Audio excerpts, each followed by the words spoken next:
my name is Megan and I'm a zookeeper here at Brook Zoo. This week, we are featuring our three-toed box turtle, Charlotte, on our virtual field trip. Due to the COVID-19 pandemic, the New Brunswick government has mandated that we close our doors to the public. However, we're still here every day taking care of the animals. What does that mean? We are bringing the zoo to you, and all we ask is for a buck or two. So please click the donate button below or check the video description for more ways that you can donate today. Also, there's a monkey on the loose somewhere, and we could really use your help to find him. Let us know in the comments where you last saw him and how many times. Now who's ready to have some fun? So today we're going to talk a little bit about a three-toed box turtle's nutrition. So these guys are omnivores. So in the first week, you met our African crested porcupines, who are herbivores. In the second week, you met our African lions, who are carnivores. So box turtles are omnivores. That means that they eat both plant matter and animal matter. So their diet's made up of about 60 to 70% animal protein. So they eat a lot of things like invertebrates, so they eat beetles, mealworms, earthworms, flies. They even can eat eggs, and they enjoy things like pinky mice, which are frozen to thawed mice that we get free from the pet store. They also enjoy vegetables and fruits, as well as many different kinds of pellets and other supplemental foods that are designed specifically for turtles. So because Charlotte's inside, we do have to add a little bit of supplement to her diet just to make sure that she's getting the same quality of food as she would be if she were living in the wild. So she was born in captivity. She was born to be bred for pets. So she was somebody's pet before she came to us, and now she lives primarily indoors. We don't take her outside. She just lives in her habitat and spends all of her time there. So we have to provide her supplemental lighting and supplemental vitamins, minerals, and calcium. So 2 or 3 times a week she gets calcium D3, which is a reptile supplement, on her mealworms that she gets, which is her favorite food. And we do that to ensure that her shell stays in good condition, as well as making sure things that she would normally get from the sun and from being outside and from stuff like that is all provided in her diet for her living indoors. So in the wild, box turtles are actually known to eat toxic mushrooms, so poisonous mushrooms that would make people and other animals sick. They are not affected by the toxins, which is very unique, and it also sort of becomes a bit of a defense mechanism for them. So once they eat the toxic mushrooms, the poison doesn't go away. It stays within their digestive system for a while. So for as long as it takes for them to digest it, which since they are reptiles, it is a little bit longer than you would see for humans and other mammals, they actually retain that poison, and it has been known to poison other animals and even humans who consume box turtles. So there's a case of poisoning in the United States where some people had cooked box turtle and they had previously eaten toxic mushrooms, and they ended up getting really sick from it. So it becomes a really cool defense mechanism for the box turtle. We talked a little bit in the behavior video about why turtles eat more in certain temperatures and certain seasons than in other temperatures and other seasons. So I'm going to go into a little bit more detail about that.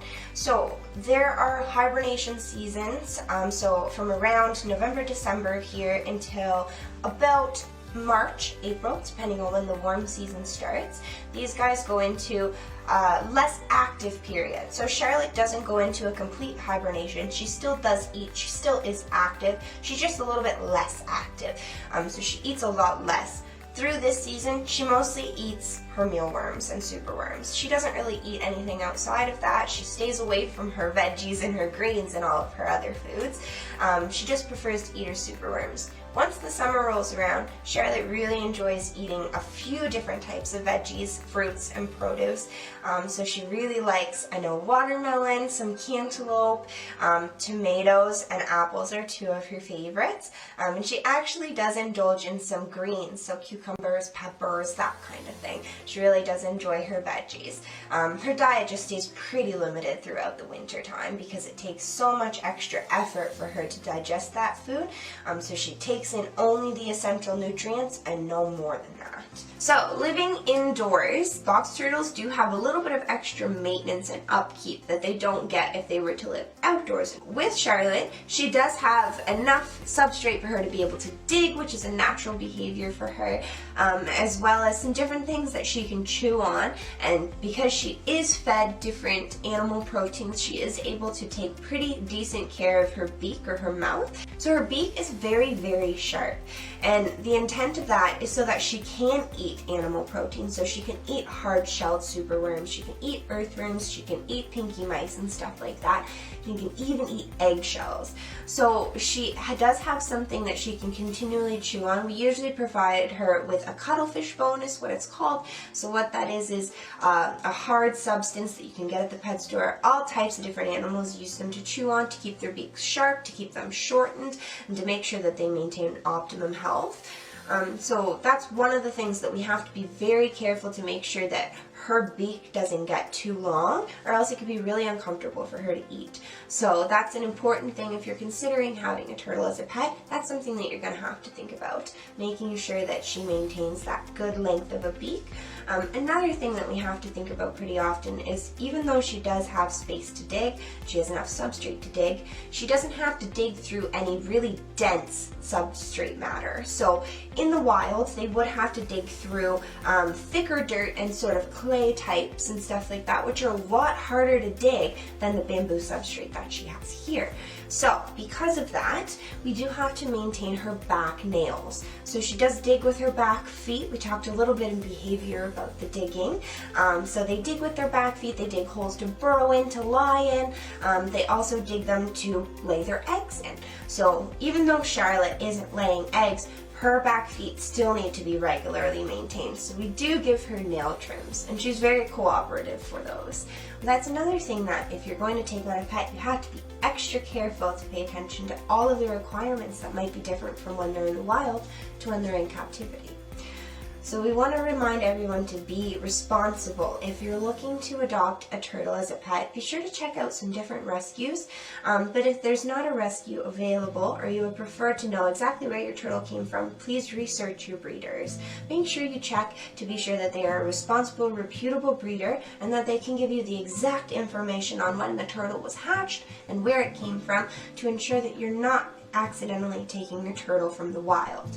In addition to those other examples of healthcare that we have to maintain for our turtle, we are actually very conscious of her mental health as well. So animals can become stressed very easily, especially if they're in a situation where they're uncomfortable. So we do provide Charlotte with several hides where she can get away from the public and can get away from her keepers if she sees fit. So if she chooses to be inside one of her hides, she feels safe, and she knows that we're not going to try and take her out from there. She knows that she's protected there and that she can stay there to be safe and comfortable. She is, like we mentioned, very active and does love to come out, but providing them with those safe spaces is very important, because in the wild they do spend a lot of their time actually covered up and hiding. When they're not hunting, they're making sure that they're safe. So here we want to ensure that she has a good couple of hides, and she can dig in the dirt to hide away if she would like. Thank you for joining us on our virtual field trip. Be sure to tune in tomorrow at 10:30 a.m. Atlantic time for more adventures with Charlotte, the three-toed box turtle. Make sure you check the comments underneath tomorrow's video for the answers to today's questions.